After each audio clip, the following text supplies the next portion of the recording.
Hello everyone. आज हम चर्चा करेंगे व्हाट इज़ डिमांड, यानी मांग क्या है। मान लीजिए कोई व्यक्ति एक मकान लेना चाहता है, उसकी इच्छा है कि वो मकान ले, लेकिन इच्छा को ही हम मांग समझ लें।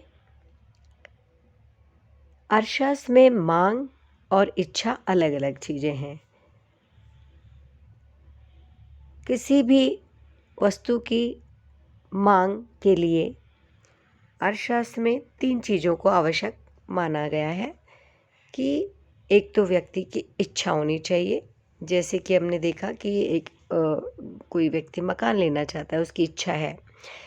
इसके अलावा उसकी क्षमता भी होनी चाहिए। क्षमता किस रूप में कि उसके पास वित्तीय साधन हो और यानी मुद्रा हो उसको खरीदने के लिए। ये 2 बातें हुई। तीसरी बात कि वो उस चीज़ को लेने के लिए अपने जो संसाधन हैं, जो वित्तीय साधन हैं, उनका प्रयोग भी करें।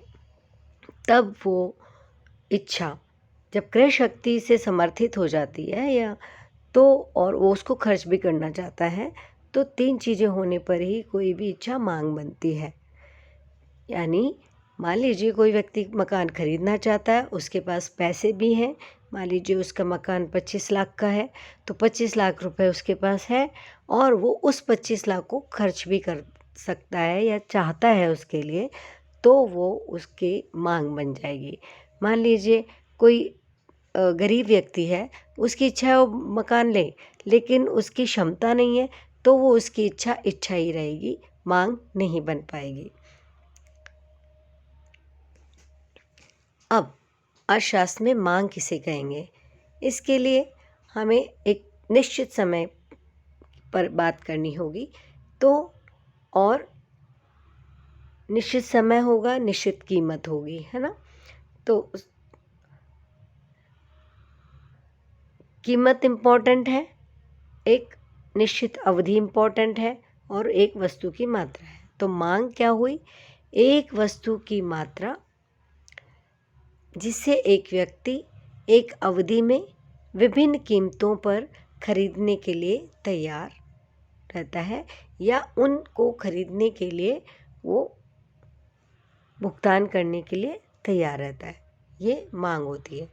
तो मांग क्या हुई? एक वस्तु की मात्रा जिसे वह एक व्यक्ति एक अवधि विशेष या समय पर, एक निश्चित समय पर विभिन्न कीमतों पर खरीदने के लिए तैयार रहता है। अब मांग का नियम क्या है? मांग का नियम है कि बताता है कि अन्य बातें समान रहने पर या स्थिर रहने पर एक वस्तु की कीमत के घटने पर उस वस्तु की मांग की मात्रा में वृद्धि होगी और कीमत के बढ़ने पर उसकी मांग की मात्रा में गिरावट आएगी। अर्थात मांग का नियम क्या बता रहा है कि मांग की मात्रा और उसकी कीमत में विपरीत संबंध है।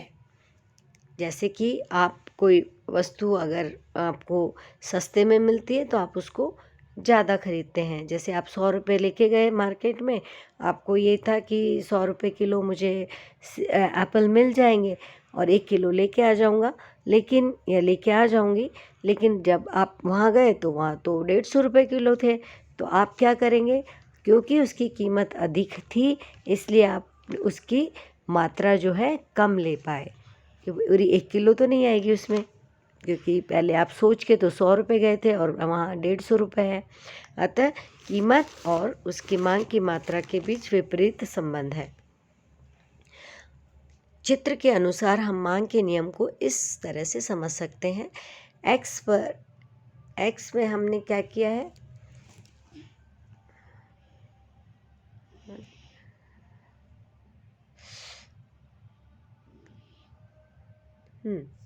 यहाँ पर देखिए, हमने एक्स अक्ष यानी ये जो एक्स अक्ष है, यहाँ पर हमने वस्तु की मांग ली है और वाई अक्ष जो इधर वर्टिकल होता है, वहाँ पे वस्तु की कीमत हमने ली है।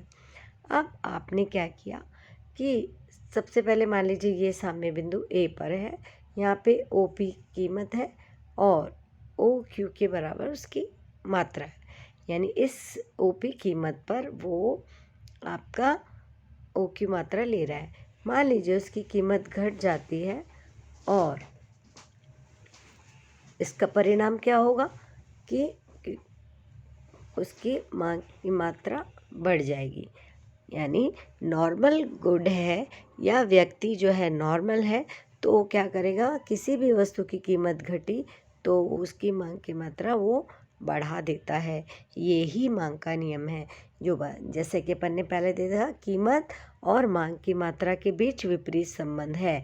एक घट रहा है तो दूसरा बढ़ रहा है। अब मांग की अनुसूची या सारणी या टेबल। अगर मांग का जो नियम है उसको व्यक्त करने के लिए हमें दो चीज़ों की ज़रूरत होती है। एक तो मांग की अनुसूची और एक मांग वक्र। तो मांग की अनुसूची क्या है? एक निश्चित अवधि में विभिन्न कीमतों पर क्रेता वस्तुओं की विभिन्न मात्राएं खरीदने को तैयार होता है, उसे दर्शाया जाता है। और जैसा हम इस टेबल में देख पा रहे हैं कि कीमत दे रखी है रुपीज़ में और मांग की मात्रा केजी या किलोग्राम में दे रखी है। हम देख रहे हैं कि कीमत जो है 10 है, 9 है, 8 है, 7, 6, 5, 4 तक, यानी ये कीमत गिरती हुई है। और मांग की मात्रा देखिए, पहले 5 थी, जैसे इस 10 की कीमत पर 5 उसकी मांग की मात्रा है, 9 पर 10 हो गई और 8 पे 15 हो गई, 7 अगर कीमत है तो वो उसकी मात्रा 20 हो गई। तो आप देख रहे हैं जैसे जैसे कीमत में कमी होती जा रही है वैसे वैसे वस्तु की मांग की मात्रा जो क्या हो रही है, बढ़ती जा रही है। 5, 10, 15, 20, 25, 30 इस तरह से। इसका मांग वक्र जो बनेगा, इन जो बिंदु अपन ने देखे थे उनको अगर एक बिंदु पर लें तो जो वक्र बनेगा वो मांग वक्र होगा। अब इसमें क्या होगा कि पहला इकाई जब मांग की मात्रा आपने करी, अगर 10 रुपये थे पहले तो इधर दूसरा कीमत कमी हो गई तो मांग की मात्रा घट गई, फिर तीसरा बिंदु, चौथा बिंदु, इस तरह से ये बिंदु आते जाएंगे और जो मांग वक्र बनेगा वो डाउनवर्ड स्लोपिंग होगा, अर्थात नीचे की ओर गिरता हुआ वक्र है। कौन सा वक्र? मांग वक्र। डीडी वक्र जो है वो नीचे की ओर गिरता हुआ है। तो ये मांग वक्र हो गया। अब मांग के निर्धारक तत्व कौन से हैं? कि कोई भी वस्तु है उसको काम में ले रहे हैं तो उसके निर्धारक तत्व कौन कौन से आएंगे? एक तो वस्तु की कीमत आएगी, उस वस्तु की कीमत जिसको कि हमने PX से बताया। फिर दूसरा अन्य वस्तुओं की कीमतें आएंगी जिसको हमने PY से डिनोट किया है यहाँ पे। तीसरा उपभोक्ता की आय, उसका भी बहुत प्रभाव पड़ता है मांग की मात्रा पर या मांग के निर्धारण में, क्योंकि अगर आय अधिक होती है तो व्यक्ति अधिक खर्च करता है या अधिक मांग कर सकता है, और अगर कम होती है तो कम करेगा।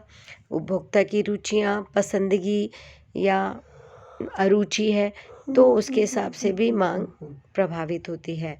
और भविष्य में कीमतों की प्रत्याशाएं हैं कि कीमतें कम होगी या ज़्यादा होगी भविष्य में, इसके आधार पर भी वर्तमान मांग पर प्रभाव पड़ता है। अब जो मांग को प्रभावित करने वाले कारक थे, सबसे पहले अपन ने क्या पढ़ा था? प्राइस ऑफ एक्स, यानी उस वस्तु की कीमत।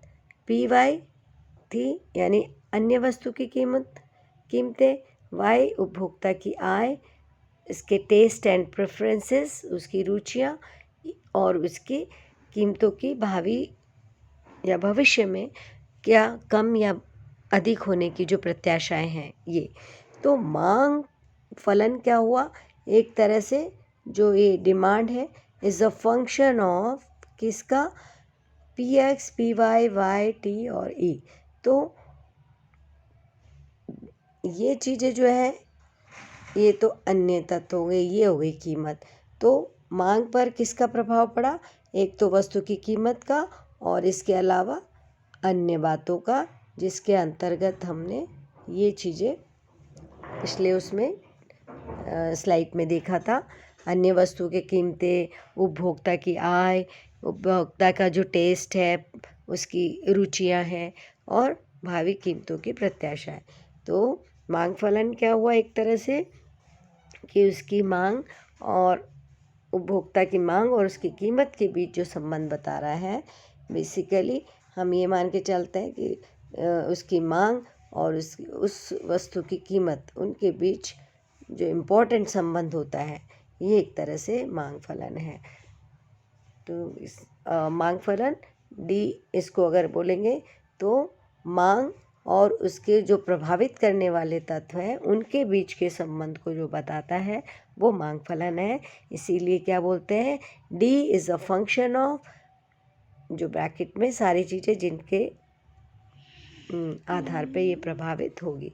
तो यहाँ पे डी क्या है, ये स्वतंत्र चर है और डी यहाँ पे निर्भर चर है। किस किस पर निर्भर करेगी, डी इज डिमांड। डिमांड क्या है, निर्भर है किस पर, इतनी सारी चीज़ों पर, उस वस्तु की कीमत पर, अन्य वस्तु की कीमतों पर, आय पर और उसके रुचियों पर और भावी कीमतों की प्रत्याशाएं इत्यादि बहुत सारे कारण हैं, जो कारक हैं जिन पर उसकी मांग निर्भर करती है। तो डिमांड क्या हो गई, डिमांड तो क्या हो गई, ये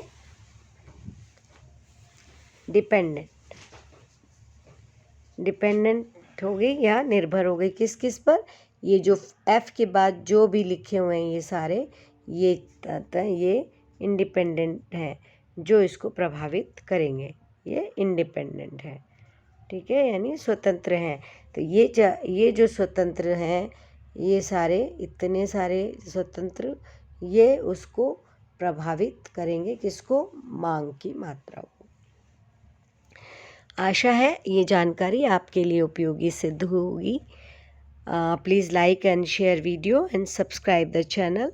अगले वीडियो में हम डिमांड कर्व के जो मूवमेंट है और वो चेंजेस हैं या shift in demand and movement in demand curve, इसके बारे में चर्चा करेंगे। धन्यवाद।